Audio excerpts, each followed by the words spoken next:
In the year 1865, the English mathematician Charles Dodgson, writing under the pseudonym Lewis Carroll, published a children's tale entitled Alice's Adventures in Wonderland. The story met with great acclaim and was translated into 174 languages. It recounts the tale of a little girl who saw a rabbit pull a watch from its pocket, glance at it, and dash away in haste. Intrigued, she hurried after him until she reached his burrow. Curious, she peered inside, slipped, and fell into a deep tunnel that led her to a world of wonders and strange creatures, the beginning of her extraordinary adventures.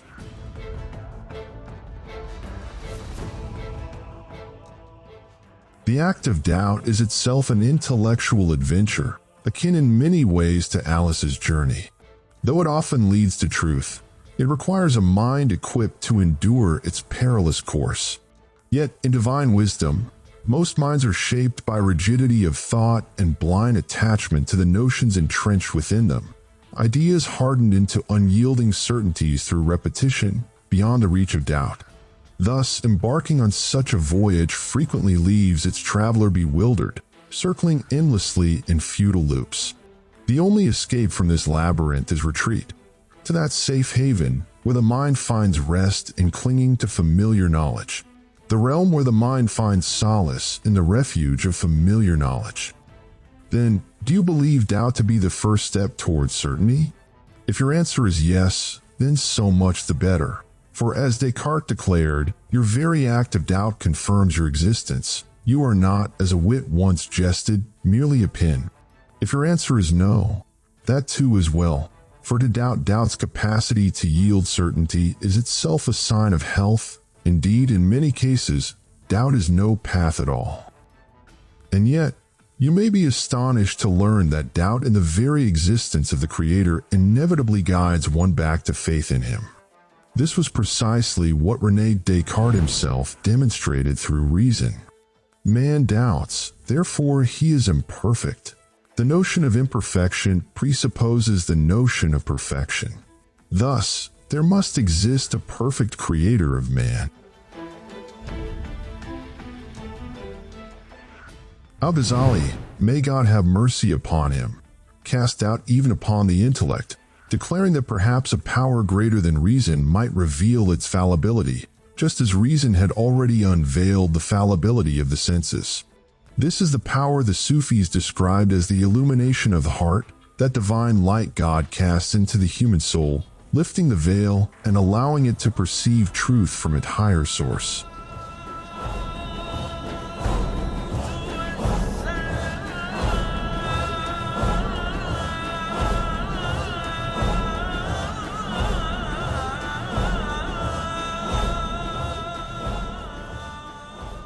Thus, doubt is the hallmark of minds that earnestly seek truth. It has no place among what Ibn Taymiyyah once called the contented minds, those that repose in dogmas beyond question, though never tested by true experiment, fastening them deep within their souls as if nailed into place, and forbidding any challenge as though they were self-evident. For example, it is deemed axiomatic that the earth is a sphere revolving around the sun. But whence came this axiom? It came, of course, from men of science who taught us that the Earth turns around the Sun within a solar system, that this system itself revolves around the galactic axis, and that the entire galaxy sails at an unimaginable speed across the boundless cosmos. They labored day and night to demonstrate the validity of their theory, and those who came after them strove still further, constructing colossal vessels they named space shuttles, by which they pierced the heavens, transcended the atmosphere, and captured images of Earth from space, images proving beyond doubt that our world is indeed a sphere, spinning upon its axis and orbiting the sun. Thus, from the earliest days of our childhood, we were taught these truths, which through endless repetition have hardened into axioms we cannot deny. We, in turn, pass them on to our children, just as the tribe of the blind once passed on their own truths. Yet, because doubt is an innate trait of the human mind, the child is not so easily persuaded. With innocent spontaneity and a logic all his own, he asks, how can we live upon a sphere without falling, even as it spins? How is it that the earth revolves around the sun when our very eyes perceive the sun itself to be moving? And if the earth is truly in motion, why do we not feel its turning? The child is met with a rehearsed answer from the elders. It is gravity that holds everything fast to the earth, preventing it from falling away. He accepts this explanation, for it is affirmed by his teacher in the classroom, by the textbooks, by his father and grandfather. This is what we found our forefathers upon. This is what the media proclaims, what scientists declare, what friends repeat, and what accumulated knowledge across generations has engraved into our collective mind. This is what every reasonable man upon the face of the earth affirms.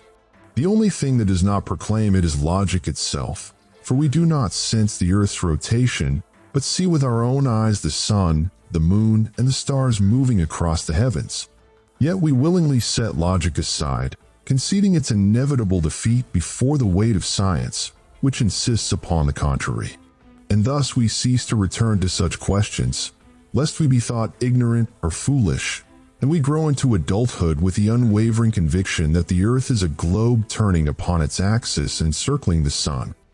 Should anyone arise to ask, how can it be spherical when the horizon before our eyes appears perfectly flat? We laugh at his folly and his smallness of mind. If he persists in earnest, we direct him gently toward the asylum, lest he suffer the humiliation of arrest or the torment of children pelting him with stones in the street. For the matter was settled centuries ago, since the days of Nicholas Copernicus, perhaps even earlier, confirmed by Galileo Galilei, and ratified by every space agency upon Earth, chief among them NASA. How then can one dare to doubt what the scientists have said, what tradition is handed down, what knowledge has declared inviolable? The Earth, they tell us, is layered with a molten iron core generating a magnetic field that keeps mankind, beasts, buildings, oceans, and all creation steadfast upon its surface. The same field that holds the moon in its orbit, preventing it from straying into the abyss of space or crashing upon our heads. And whenever you turn to references, whether textbooks, scientific treatises, or the internet, you find these things presented as self-evident truths.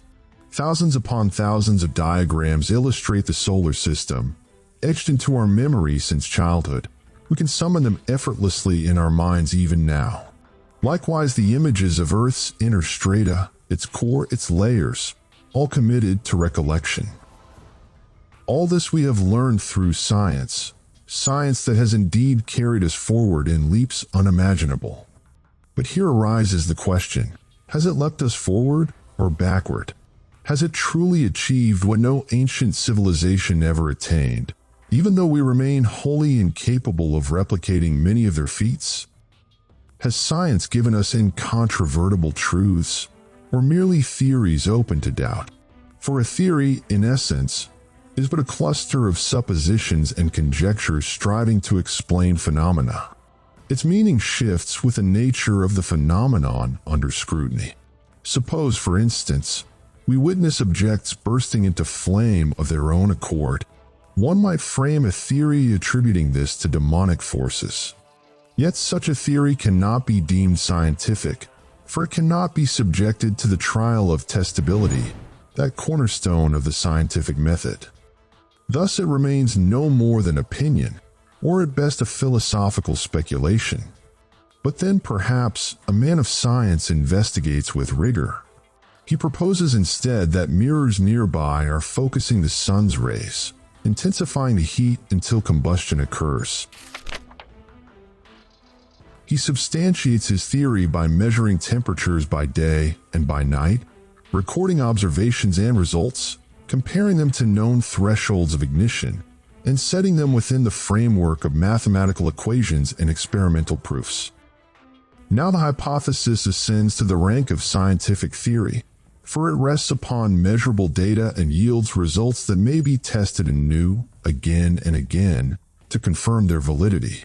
Though a scientific theory is also, at its core, a set of propositions, It differs in that it is subjected to relentless testing again and again through observation and experiment.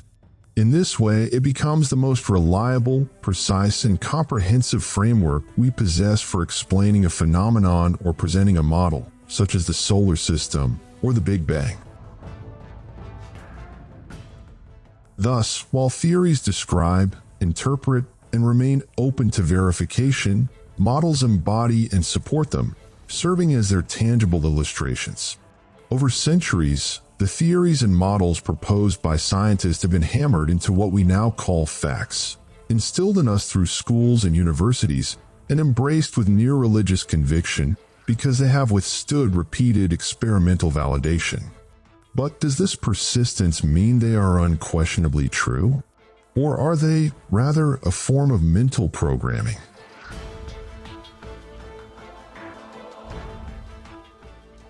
The term mind programming refers to a set of techniques designed to alter patterns of thought and behavior by exerting influence upon the subconscious. These techniques rest upon an understanding of how the mind functions and how it can be shaped to mold an individual's convictions and beliefs. They often employ methods such as hypnosis, which places a person in a state of deep relaxation where the subconscious becomes more receptive to ideas and suggestions. Another approach is neuro-linguistic programming, which emphasizes how language impacts thought and behavior, aiming to rewire the mind through positive affirmations, repeatedly using empowering statements to transform destructive mental patterns. Visualization is also employed, wherein individuals vividly imagine success or desired outcomes as a means of priming the subconscious to pursue those goals. For what the subconscious truly accepts can profoundly influence conduct and achievement in life. Yet, on the darker side, these same techniques may be used malevolently, exploiting the subconscious to manipulate individuals or steer them towards certain ends, since the subconscious itself does not reason or weigh morality. For though it is the reservoir of thoughts and emotions that drive the conscious mind to make decisions or embrace beliefs, it lacks the faculty of comparative analysis and remains incapable of distinguishing between good and evil. For this reason, it can be targeted by insidious methods that shape thought and conduct without one's awareness, leading to choices and convictions contrary to one's own good. This manipulation may occur through the intense propaganda of extremist movements, lobbying groups, or even governments, deploying brainwashing tactics to instill ideology, spread fanaticism, or enforce intellectual submission. Thus emerges the darker side of mind programming techniques, which exploit their power of psychological and mental influence to pursue specific objectives or steer individuals in a predetermined direction. One of the most infamous examples of these techniques is known as the MKUltra mind control experiments, conducted by the Central Intelligence Agency, CIA, without the knowledge or consent of the participants. This secret program consisted of a series of experiments aimed at developing methods of mind control.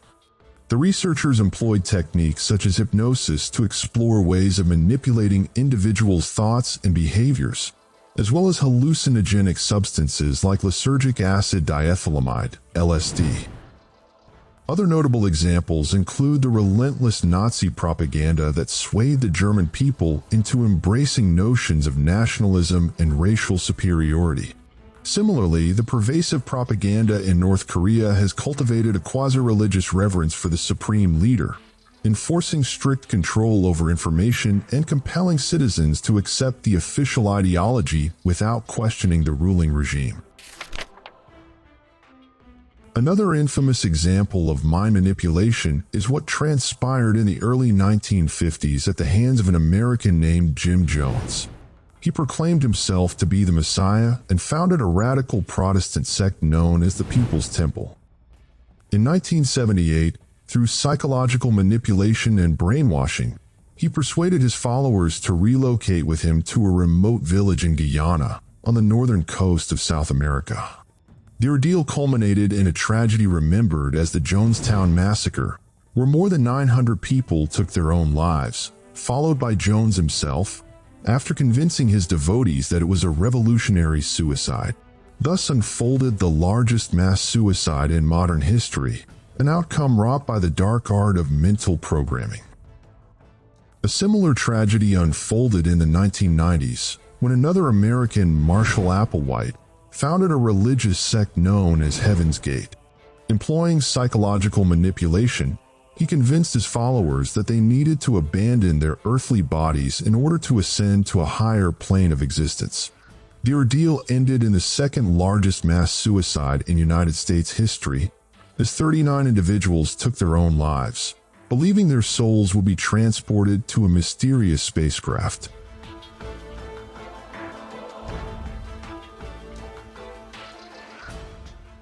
These examples reveal how mental programming can be exploited to manipulate individuals and communities in ways that lead to self-destruction, great tragedies, or the molding of minds to adopt imposed beliefs and ideologies.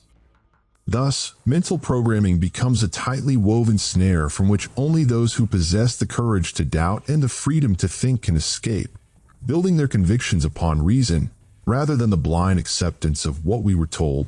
For in most cases, we lack the means to test scientific theories ourselves. Everything we accept, believe in, and even defend is often dictated to us. From this realization, we discover that our only recourse is to venture down the rabbit hole, to embrace the discipline of sound reasoning, and to fling wide the doors of doubt with restless minds that chase after truth, choosing hardship as their path, far removed from the prepackaged codes of mental conditioning.